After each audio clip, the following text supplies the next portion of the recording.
ہم کیپٹل ہل پر ہمارے ساتھ ہیں ڈاکٹر امرجیت سنگھ صاحب جو بڑے ایکٹیو ہیں سکھ کاکس کے لیے، سکھ کمیونٹی کے لیے، ایز ویل ایز کشمیریوں کے لیے، مسلمانوں کے لیے، اور ساؤتھ ایشیا میں جو ہیومن رائٹس وائلیشنز ہو رہی ہیں خاص طور پر اس کے لیے بہت مؤثر آواز جناب ڈاکٹر امرجیت سنگھ صاحب ہمارے ساتھ موجود ہیں۔ ان سے بات کرتے ہیں کہ کیا فیوچر ہے آج کی اہم کانفرنس ہوئی کیپٹل ہل پہ سکھ کاکس کے زیر اہتمام، اس کا اثر کیا ہوگا بیک ہوم؟ دیکھیے اس وقت یو ایس کانگریشنل سکھ کاکس میں 50 سے زیادہ کانگریس مین ہیں، اور اس بریفنگ کی اہمیت یہ ہے کہ پرائم منسٹر مودی جو ہے 22 جون کو یہاں آ رہا ہے، اور اس نے وائٹ ہاؤس میں اس کو شاہی دعوت تو ہے ہی ہے، لیکن اس نے جوائنٹ سیشن آف کانگریس کو بھی ایڈریس کرنا ہے۔ تو آج کی بریفنگ میں پرومیننٹ کانگریس مین بھی آئے، اور اس میں خاص طور پہ یونائٹڈ نیشنز کی انڈر سیکرٹری جنرل نے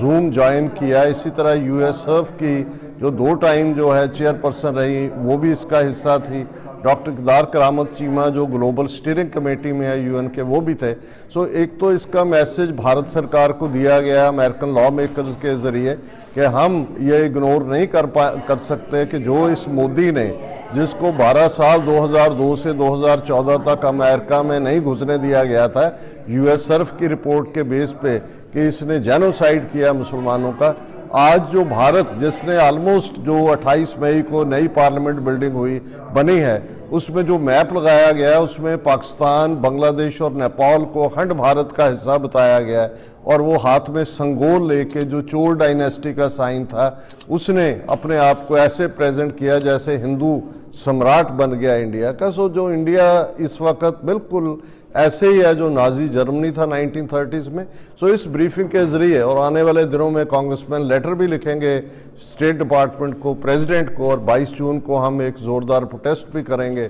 وائٹ ہاؤس کے باہر۔ اور آج اس ویک کی اہمیت بھی ہے، 39 سال پہلے انڈین اسٹیٹ نے ہمارے مقدس دربار صاحب امرتسر پہ حملہ کیا تھا۔ آج کی اس بریفنگ میں امریکہ بھر سے سکھ ریپرزنٹیٹیوز الگ الگ آرگنائزیشنز کے آئے ہوئے تھے، اور بڑی کامیابی کے ساتھ یہ بریفنگ جو ہے وہ ہوئی ہے۔ خاص طور پہ میانمار جس کو برما کہا جاتا تھا، وہاں روہنگیا مسلمانوں کی نسل کشی بھی ہو رہی ہے، وہ آج کی ڈسکشن کا حصہ نہیں تھی، پہلے اس کے اوپر بات ہوئی ہے۔ ہم سمجھتے ہیں کہ اس وقت دنیا میں ایک الگ ہی دستور بنا ہوا ہے، رائٹ ونگر جو ایکسٹریم لائن ہے وہ مائنورٹیز کے اوپر بھی، اور جو ویسے بھی ان کے ساتھ ایگری نہیں کرتے، وائس آف ڈائسینٹ۔ بھارت میں یہی نہیں ہے کہ کشمیر میں مسلمانوں کے ساتھ جو انہوں نے آئینی گنڈا گردی کی 5 اگست 2019 کو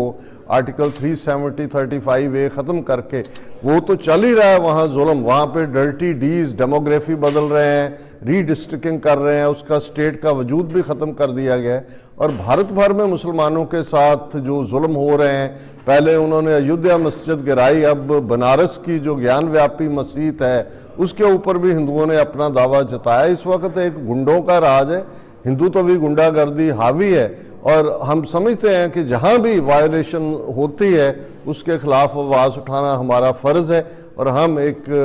جو ہے سکھ ایکٹیوسٹ ہونے کے ناطے پچھلے 4 دہائیوں سے لگاتارتا کے ساتھ ہم کشمیری بھائی بہنوں کے ساتھ بھی، جو منی پور میں آج کل انڈیا میں چل رہا ہے وہ بھی ظاہر ہے کہ وہاں کیسے بی جے پی کی گورنمنٹ ہے، اور وہاں کا ایک ٹرائب ککی ٹرائب ان کی بہت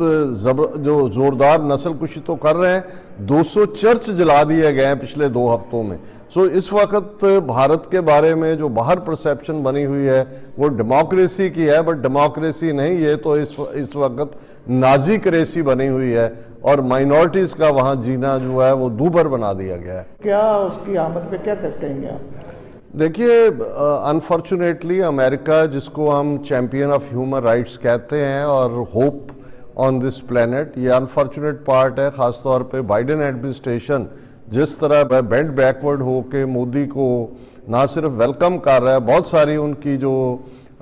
قاتلانہ پالیسیز ہیں ان کو اگنور کر رہا ہے، یہ بلیک سپاٹ ہے۔ اور اسی لیے اس بریفنگ کا کروانا بھی، اور آنے والے دنوں میں جو پروٹیسٹ ہے 22 جون کو، وہ اسی لیے ہے کہ ہم اپنے American law makers, opinion makers, decision makers کو یہی کہنا چاہتے ہیں کہ اس ملک نے بہت بڑی ترقی کی ہے، لگ بھگ 2.5 صدیوں سے یہ چیمپئن ہے ہیومن رائٹس کا، سو اپنے اس چیمپئن شپ کے تمغے کو قائم رکھنا چاہیے، اور جو ایک ورسٹ وائلیٹر ہے ہیومن رائٹس کا، جینوسائیڈر ہے، اس کو یہاں اس طرح سے ویلکم کرنا ہے، یہ امریکن ویلیوز کے ساتھ بھی ایک بہت بڑا انجن ہے۔